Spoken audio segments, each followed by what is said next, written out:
Hi everyone, welcome back to Fun with Jude and Wayne. This is Jude King, I'm Wayne Harrison, and today we're going to make cream puffs, or at least attempt it.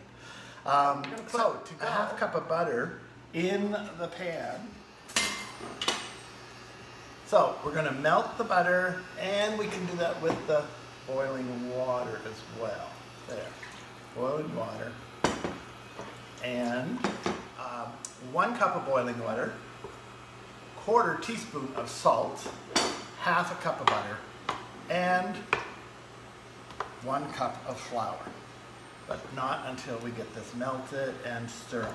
So, I have a question. Sure, go Am for I allowed? it. Sure. You've got salted butter and you've added salt. Yeah. Would you use unsalted with the salt? Yeah, I Another think time? the recipe never said it, but it makes sense. I've been reading up on salted butter and unsalted butter, and all along, if it called for unsalted butter, and there was salt in the recipe, I would just ignore the salt and put the salted butter in. But in my research, what I found is there's no standard for salt in butter. Butter is not naturally salted.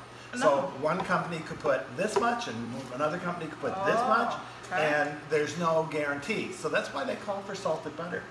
And then you add the salt to do it. How do you like that? It just doesn't seem very logical to me, but I'm going with the flow here, especially if you don't know how much salt is in salted butter. Yeah, you don't. Yeah, wow, I didn't know that. Yep. Oh, you're such a fount of information. Well, I've been researching a lot. Yeah. Are we ready? I'm ready. So now we're going to add 1 cup of flour and stir it quickly. Get it incorporated, cook it without splattering everywhere. Cook it. Stir it. Here, let me go. You could have passed it on. See how it's peeling away from the edge? It is. Oh, what am I doing? Okay, so now what we need to do you want to pass me a silpat? A silpat? Yeah. On a tray? Or not on a tray? Just No, not on a tray. I'm just going to use it as a Careful heat. it's not burning. Yeah, keep it going. This is how you make choux pastry. We're supposed to take it off the burner, the power. Take it off the burner, and we're going to start breaking the eggs in one at a time. Are you ready to stir? Or are you ready to break? I don't mind what you got me doing. Oh, you're doing it on the floor. I'm still for a knife. Well, it's got to be done quickly, one at a time, and incorporate. And that's enough for now. So break another one. It's 3 and we're doing 4. We're doing 4. 4 eggs into the choux pastry, and you see we're combining. It gets quite sloppy until you combine it, okay? Judith, 1 more. And no eggshell. Ooh, I'm Bugger off. One thing I've learned, which I very seldom do, because I just broke that rule, is break the egg into a dish. And that way you can chase. I wondered why you weren't doing that. Because I didn't follow my own rule. All right, everybody. Here is the choux pastry. And we're going to scoop this, and the temperature that this has to cook at is 425. So let's heat the oven up.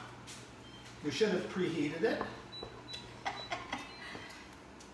This is Jude and Wayne with a wing and a prayer. Yes. We know what to do, we just don't do it. This is lovely. Isn't it great? How smooth that well, is. show them. So it's nice and smooth, and it's quite gloopy. That's a new technical term. Gloopy. You're looking for a shiny gloopy. So we're then going to bring a silpat. Are we done with this? We're done with that for now. And so we're going to put balls on? We're going to put balls on. Okay. Like this. Big. Big balls. Big balls of fire. And scrape it off. Okay. And it stays in shape? Oh. Yeah. Okay. So, all right. Do you want to do it? Yeah. So, there.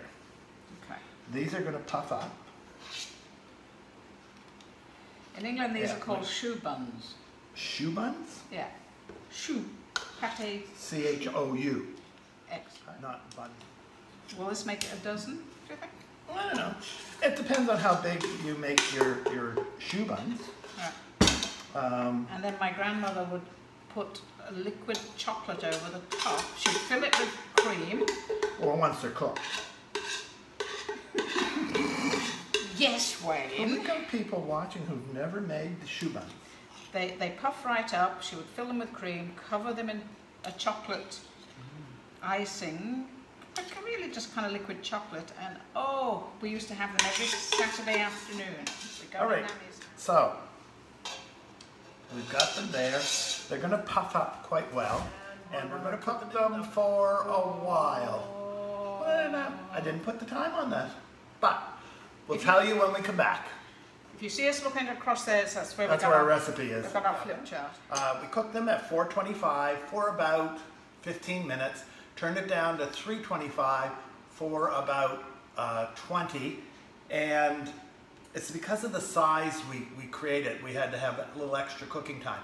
The smaller your cream puff, less time you'll have. So just gauge it. They're nice golden brown. These are perfect shoe buns. Perfect. If we are modestly saying that ourselves. No, they're perfect. They're perfect. My grandmother would so approve of this. And we're going to fill them with a lovely creamy custard, and we're going to cover them in chocolate. And I will be one happy camper. All right, you do that. But first, we need to cool these down in order for the filling to go in. So the cream puffs are chilled, and we've cut them open so that we can put filling in them. So we've made a filling up of custard, and as it cooled, we whipped cream and put it in there. So I whipped about a cup of cream to 2 cups of custard, and it makes a nice smooth custardy filling for the cream puffs. How much do you want? Fill it. Oh!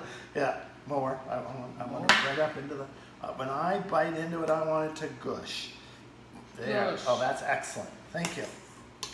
And that one. Gosh.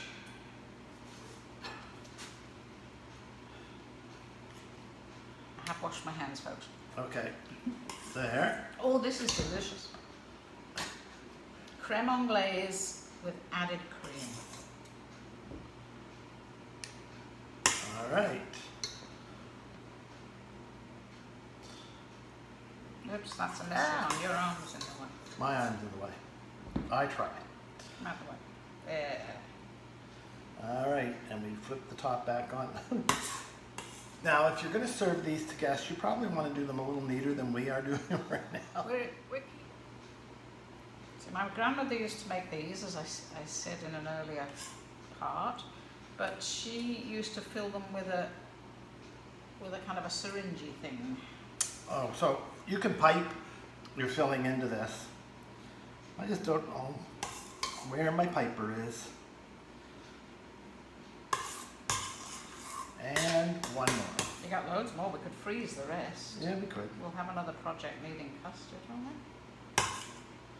Yeah. Push it into the corners. Oh. There. Now, you want to get a spoon and we'll put some chocolate on. Oh, the spoon's already in the chocolate. Here. Okay. So, we used Cadbury chocolate. It's the milk chocolate bar. We've talked about me working at Cadbury's, but it's more than work memories. I still eat Cadbury's chocolate all the time. Your dad worked at Cadbury's, didn't he? 25 years he did. Yeah. Wow. Yeah, we were a chocolate family. And this, oh, I've probably been too generous. We'll just do some of them with chocolate. Yeah, we'll do 4. Well, we don't want to waste Maybe this. 5. Yes. Well, you can get much on that one. I'm coming back. Oh, okay. Now this will set nice and hard, and then it'll be ready to munch. All right. There we go. All right, so those are our cream puffs. It's Jude King, Wayne Harrison, Fun with Jude and Wayne. Take care and see you next time. Try these at home. They are killer. And Cadbury's. And they're not paying. They're not paying.